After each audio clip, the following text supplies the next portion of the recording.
Happy New Year, everyone. Again, it's Raynelle coming to you, following up with the Q&A and answering some of those questions that you left on the Jamboard. First, want to welcome you back to the new year. I hope you had some good rest and time to maybe read through a little bit more of the workbook, listen back to the recordings and the replays. Again, those videos are going to be available for you to the end of January, and then I'm going to be shutting down the link. To begin, again, I'm your nature-based coach and consultant at Reno Consulting Solutions. You can also find me on Instagram. I didn't share that on the lives, but on Instagram, I'm at Hike It Out Coaching. I'll leave that in the comments as well. Along with all the other links to some of the resources that I shared and the workbook if you haven't received one or ordered one yet. All of that information will be shared down in the comments or the video description below. So I'm going to be addressing through several videos, answering the questions that were left on the Jamboard. The link to the Jamboard is back up on the video description as well if you want to pop that open for reference. Today we're really looking at the blue notes that I color coded. What I did with everybody's contributions there, I tried to really categorize some of the themes that were shared as far as what kind of questions were asked. So today is about the blue notes. And the way I categorized the blue notes was that they really fell into that pathway on the flow chart, on step 4 of that flow chart, under the operational pathway. So again, the flow chart, and we covered this on the live, right? Like the page 34 and 35. When we get to step 4 here, and we're looking at perspective, triggers, or operational, those blue notes we're gonna say really cover that pathway of like, hey, we have sort of like an operational thing happening right now that we need to address after we've held or asked for accountability, right? So one of those blue notes, the question is, how do you approach non-negotiable policies, in quotes, policies in place for workplace and community safety, end quote, through an accountability-centered approach? That's going to be question number 1 that I addressed. The second one is going to be, what if there are deadlines and or deliverables that need to be completed in regards to accountability? So one thing that I want to bring to your attention about answering these questions is really, this is like most of what I can gauge from what was entered. So, it's going to be my interpretation of the question. So apologize if this wasn't actually what you were asking, but I would love and appreciate whoever did ask this on the Jamboard. Feel free to leave a comment and we can start like that dialogue of clarity and really getting to the meat of your question if this wasn't really your interpretation, however I'm interpreting it today. And I'm going to do the best I can and provide some suggestions, answers, resources as best to my ability. I also want to acknowledge, I am a certified coach functioning under the Code of Ethics with the ICF, the International Coaching Federation. I'm not a licensed therapist or any other kind of licensed medical professional. And ideally, I would tell folks, gather your resources and opinions and your other pieces of knowledge from all these other practitioners that may have different perspectives and viewpoints on these similar topics. I am coming from the perspective of and a lens of being a leadership coach for you. All right. So let's get into this first question. How do you approach non-negotiable policies or policies in place for workplace and community safety through an accountability-centered approach. So I'm taking this question as really applying what I presented as an accountability-centered approach to hard deadlines, to things that are policies that are put in place that you are navigating through. And so when I think about this question, I'm thinking about, well, we need to meet a deadline or accomplish a thing by a certain date. And there is a hard deadline put in place by particular language in a policy that it needs to happen. And when I think about these sort of hard deadlines, these policies, sometimes I think about, well, how do we sort of reverse engineer this, right? So starting from the things that are not going to change or shift and working our way backwards to understanding how to meet that goal or that deadline. So if I'm interpreting this as how do you apply this restorative accountability approach to hard deadlines and policies, we start with the policy and the deadline and ask ourselves, what is the ideal process and operations that we know to get that deadline met? And we're implementing accountability to that process. So we're implementing, by this benchmark, are these things done? Have these things been checked off? And the benchmark after that or before that, to get to that hard deadline, are those things in place? And are they in place that works for everybody who is involved in meeting that deadline? So start with the deadline and really understanding, well, what's the ideal chain of events that has either always happened or ideally what we think should happen to meet that deadline. And the accountability will show up in that process. Are we taking into account that we're meeting those goals to get to that endpoint? Within that,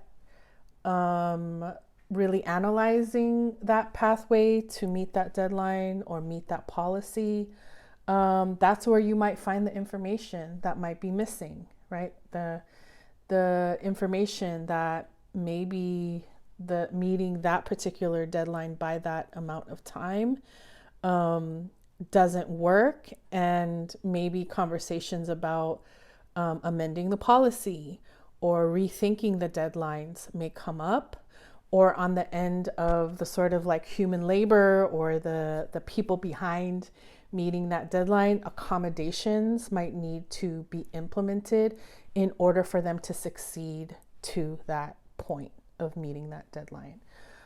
So we're really just talking about accountability is within reaching that end goal.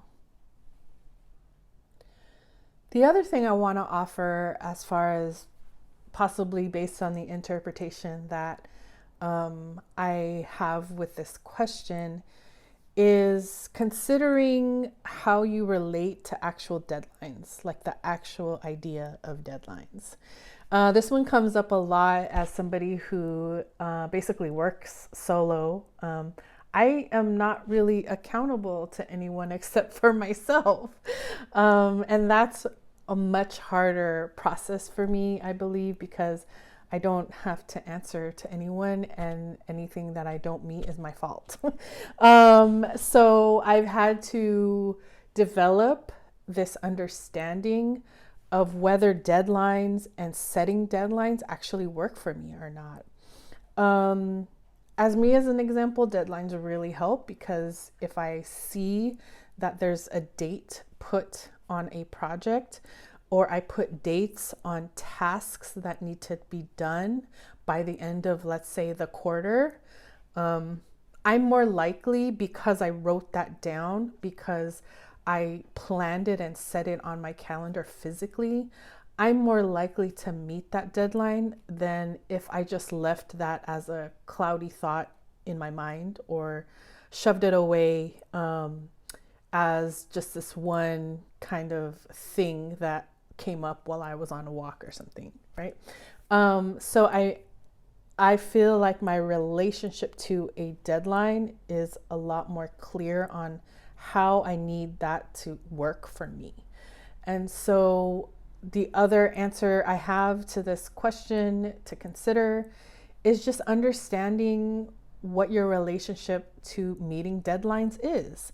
And one of these things might be reframing how you view deadlines. If it's negatively impacting you, or you see that it's negatively impacting the person you're holding accountable, maybe asking them, how do deadlines work for you or not?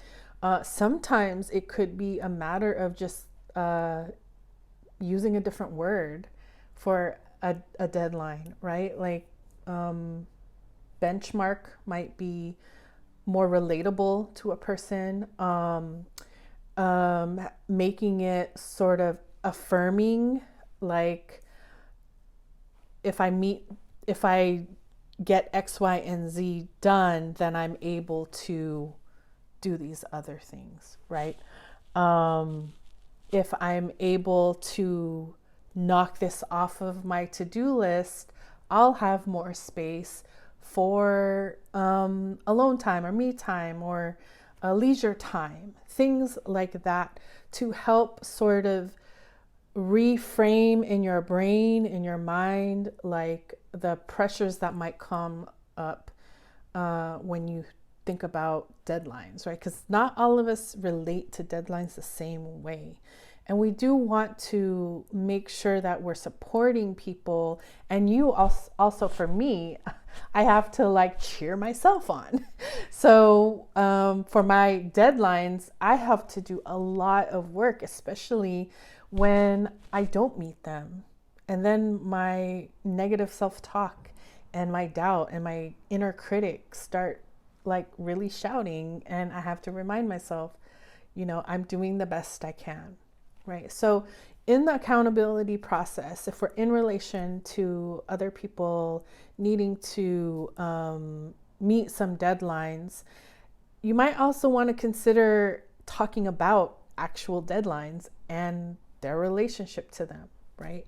And see what comes up there. If anything new about themselves is learned, or new about imposing deadlines is learned about how the team works, right? All right, so the second question that came in on the Blue Notes is, what if there are deadlines and or deliverables that need to be completed in regards to accountability? So here again is this is my interpretation of the question. And I think the difference between this one and the previous one is, I'm guessing that this question is specific on holding somebody accountable for something. And the process of accountability is the deadline, or is the deliverable, right? So you're looking at what if there was an imposed deadline to have the conversation about accountability, like holding somebody accountable, right? I want to say, well, if that's what the question really was, then how do I even start this conversation about accountability that is more restorative? How do I begin to have that? And if we're looking at this process, this pathway of going through and getting to a point of finding that there's operational things to address,